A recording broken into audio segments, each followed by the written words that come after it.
MIDC आणि मराठी कामगार. कोण म्हणतं मराठी कामगार 12 तास आणि 16 तास ड्युटी करत नाहीत? फक्त बिहारी लोक 12 तास आणि 16 तास ड्युटी करतात.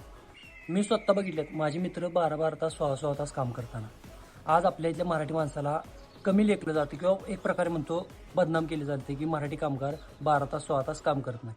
कारण का त्यांना कमी पगारामध्ये बिहारी कामगार राबणारे पाहिजेत.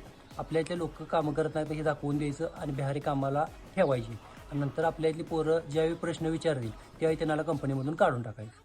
आपल्या इथली पोरं 12 तास 16 तास ड्युटी करतात. असं नाही की मराठी कामगार काम करत नाहीत. बिहारी कामगारांची मराठी कामगारांची कामाची पद्धत वेगळी असली तरी आपल्या इथली पोरं 12-12 तास कंपनीमध्ये ड्युटीला तयार आहेत, पण पगार पाहिजे तसा दिला जात नाही. त्यामुळं वर्णाने म्हणायचं की आपल्या इथली पोरं कंपनीमध्ये काम करत नाहीत. मी सांगतो, मी स्वतः बघितले, आपल्या इथली पोरं 12 तास 16 तास ड्युटी करतात. आता हे असं दाखवायचं का माहिती आहे का जगाला की आपल्या इथली पोरं काम करत नाहीत? कारण MIDCमध्ये चालणारा सगळा विषय वेगळा आहे आणि जे MIDCमध्ये काम करते त्यांना माहीत असतील हे काय विषय असणार, मी काही सांगायची गरज नाही. पण एक सांगतो, आपल्या मराठी पोरांना काम करत नाहीत हे म्हणायची पद्धत बंद करा. आपल्या इथली पोरसुद्धा 12 तास आणि 16 तास ड्युटी करतात. मी स्वतः बघितले. करा व्हिडिओ शेअर MIDC कामगार असणे आपल्या.